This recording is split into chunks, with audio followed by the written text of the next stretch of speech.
살롬. 하나님의 크신 은혜와 평강이 당신의 삶에 가득하기를 기도합니다.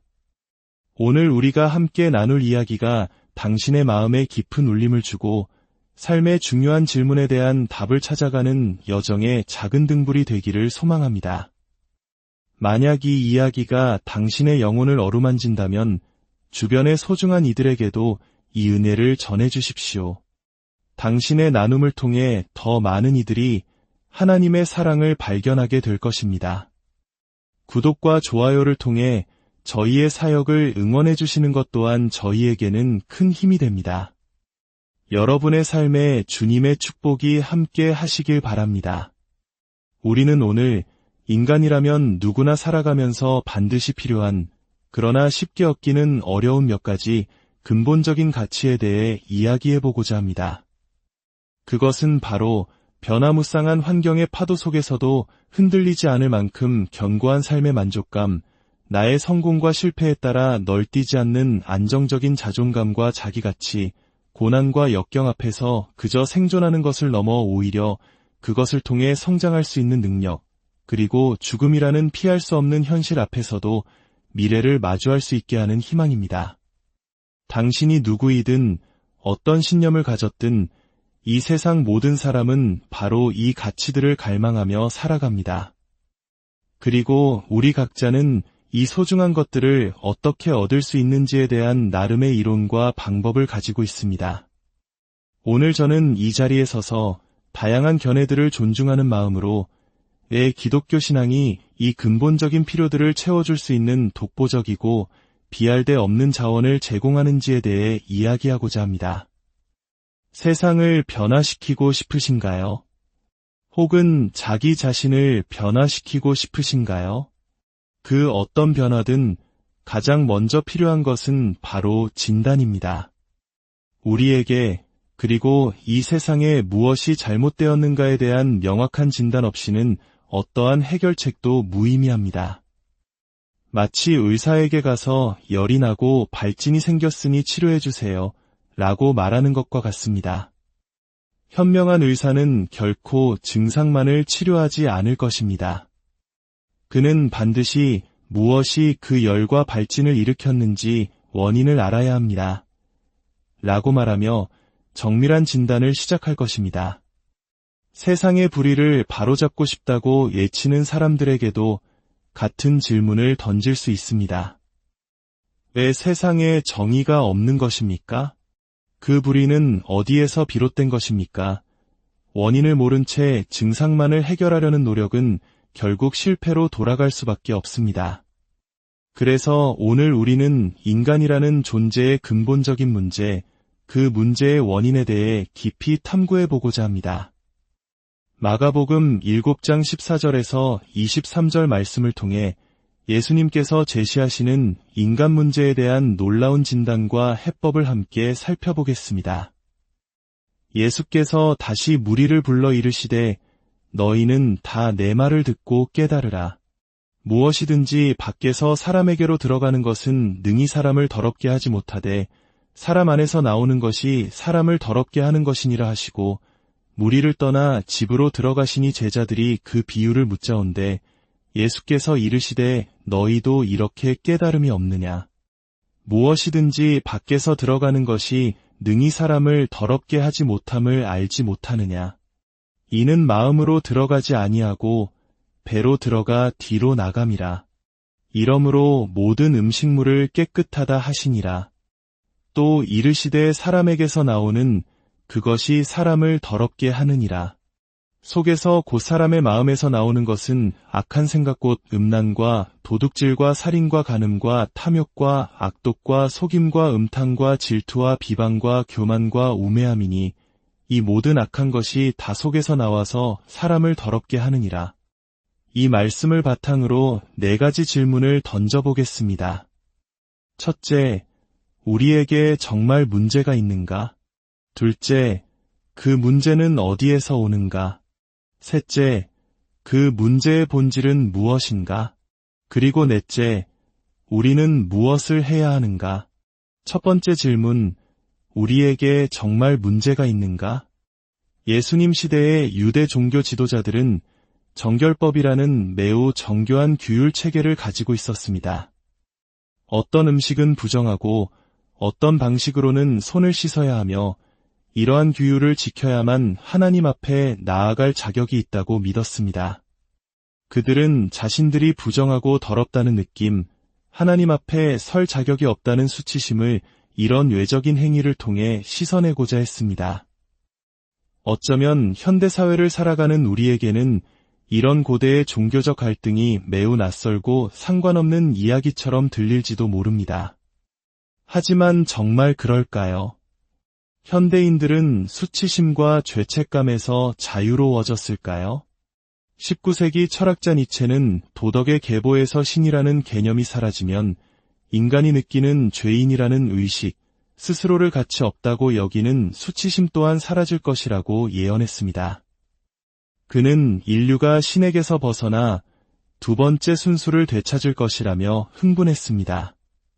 그의 예언대로 지난 세기 동안 서구 사회는 급격히 세속화되었습니다. 또한 누구도 타인에게 죄책감을 강요해서는 안 되며 모든 개인은 자유롭게 자신을 만들어갈 권리가 있다는 생각이 사회 전반에 팽배해졌습니다. 하지만 결과는 어땠습니까? 니체의 예언은 빗나갔습니다. 신에 대한 믿음은 희미해졌지만 인간 내면의 죄책감과 수치심은 사라지지 않았습니다. 오히려 그 원인을 알 수 없게 되면서 더욱 끈질기고 모호한 형태로 우리를 괴롭히고 있습니다. 저명한 정신과 의사 로버트 제이 리프터는 종교나 가족의 의무 같은 전통적인 족쇄에서 벗어난 현대인들이 여전히 정체 모를 죄책감에 시달리고 있다고 말했습니다.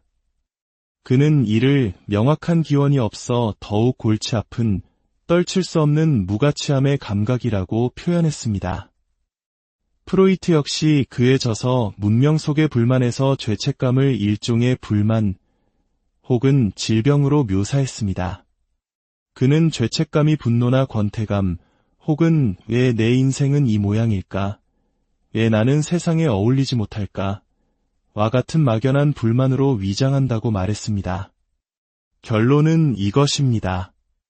우리는 죄책감을 사회적 통제의 산물이나 진화의 과정으로 설명하며 그것으로부터 자유로워져야 한다고 외치지만 우리 내면 깊은 곳에서는 여전히 너는 부족해, 너는 내가 마땅히 되어야 할 모습이 아니야 라고 속삭이는 목소리가 들려옵니다. 우리는 그 목소리로부터 자신을 증명하기 위해 끊임없이 일하고 또 일하지만 결코 만족은 없습니다. 그렇습니다. 우리에게는 분명 문제가 있습니다. 두 번째 질문, 그 문제는 어디에서 오는가? 인간의 본성에 대한 오랜 논쟁이 있습니다. 홉스는 인간이 본래 이기적이고 악하며 사회가 그 악함을 억제해야 한다고 주장했습니다. 반면 루소는 인간이 본래 선하지만 사회가 우리를 타락시킨다고 보았습니다.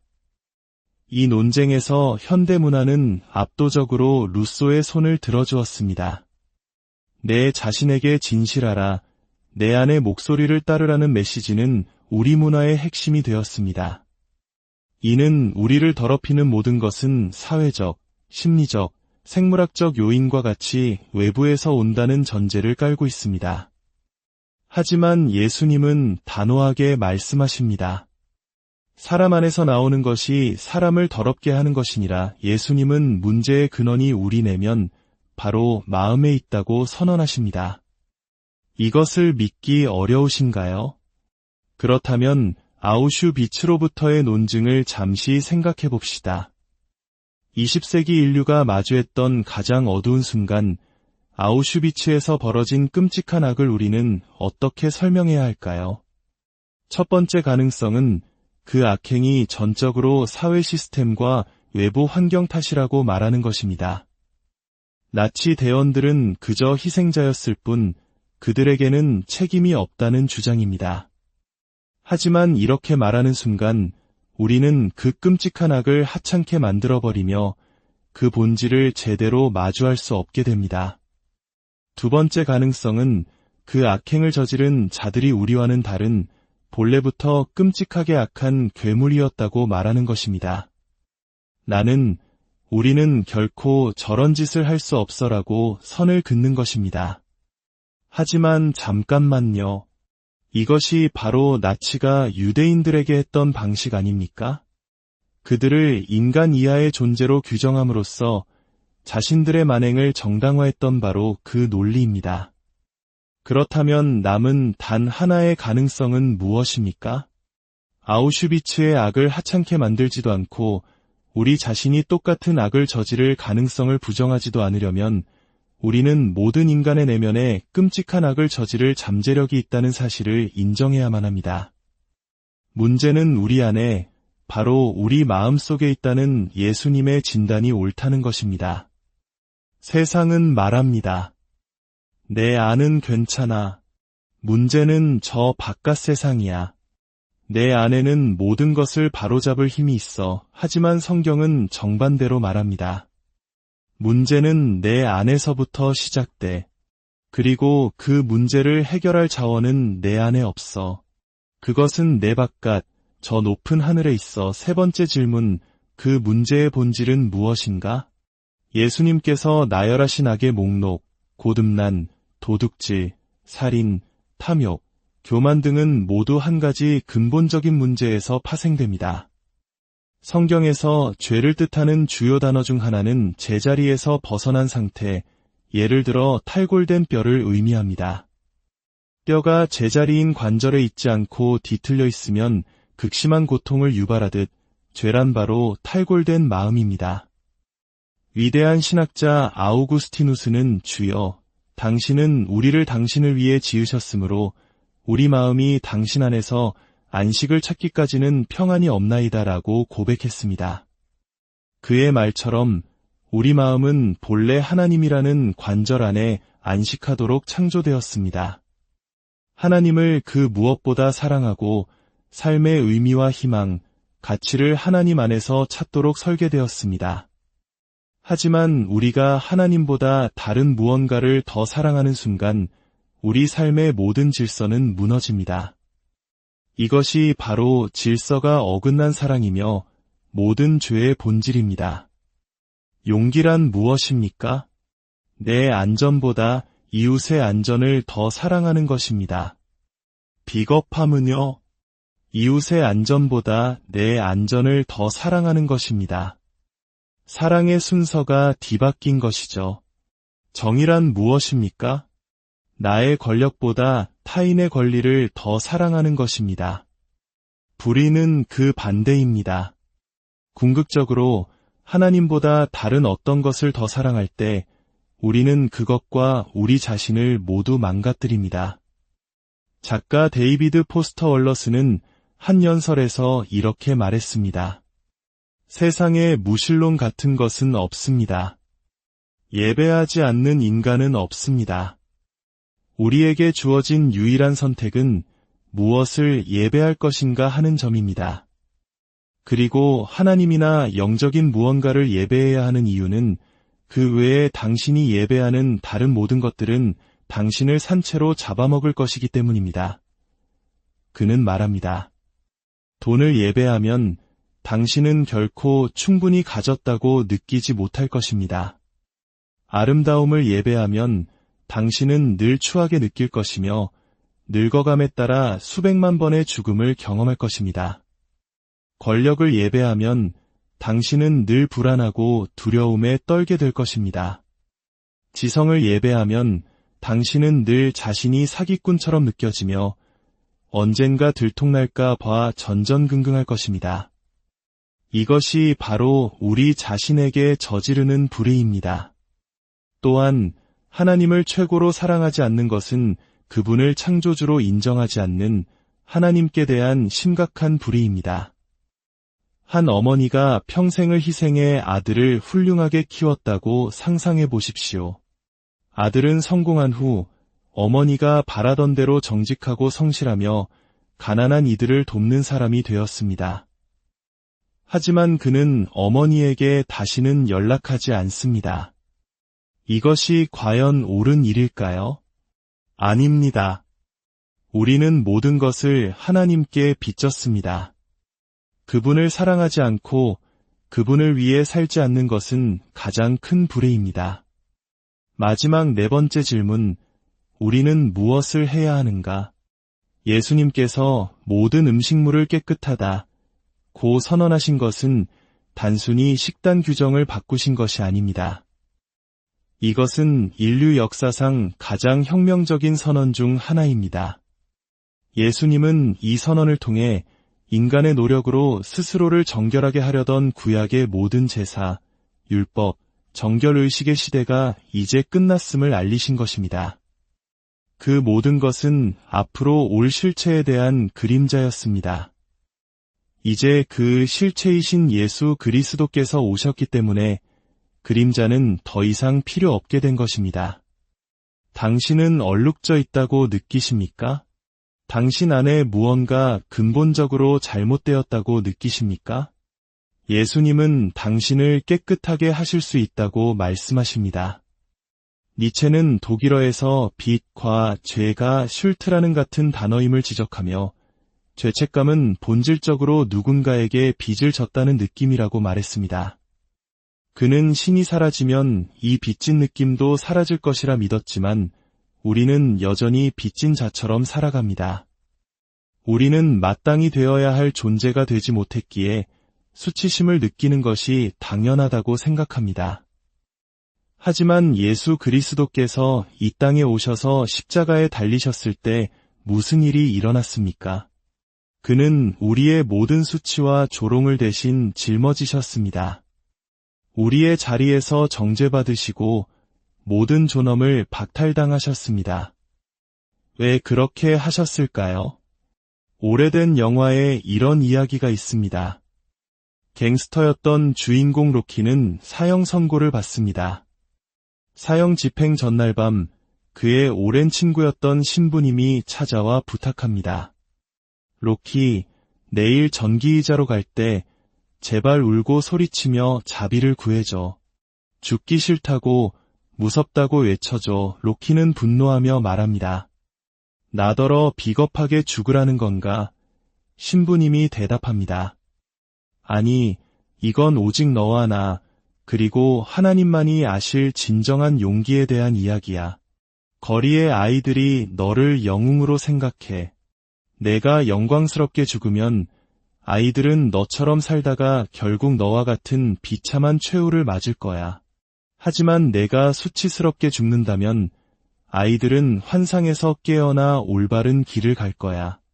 아이들이 영광스러운 삶을 살게 하려면 내가 수치의 옷을 입어야 해. 영화의 마지막, 로키는 비명을 지르며 죽음을 맞이합니다. 그는 자신의 명예를 버리고 수치를 뒤집었음으로써 아이들에게 영광스러운 삶의 기회를 선물한 것입니다. 이것이 바로 예수 그리스도께서 우리를 위해 하신 일입니다. 그분은 자신의 모든 영광을 버리고 스스로를 낮추셨습니다. 우리에게 영원한 영광을 주시기 위해 친히 수치의 옷을 입으셨습니다. 셰익스피어의 맥베스 부인처럼 지워지지 않는 이 저주받은 핏자국을 보며 고통스러워하고 있습니까? 예수 그리스도는 그 어떤 얼룩도 깨끗하게 지우실 수 있습니다. 우리의 문제는 우리 마음의 질서가 어긋난 것입니다.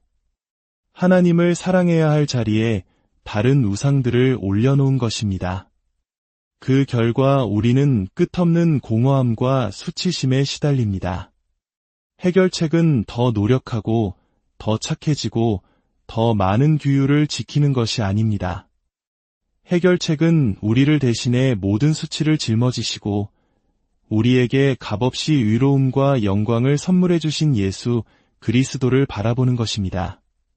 그분의 희생적인 사랑을 깊이 묵상할 때 비로소 우리 마음에 뒤틀린 사랑은 제자리를 찾기 시작하고 우리는 진정한 자유와 평안을 누리게 될 것입니다. 주 예수 그리스도의 은혜가 이 말씀을 듣는 모든 분 위에 함께 하시기를 간절히 기도합니다. 우리의 가장 깊은 수치심을 짊어지신 그분의 사랑 안에서 참된 자유와 안식을 발견하시길 축복합니다.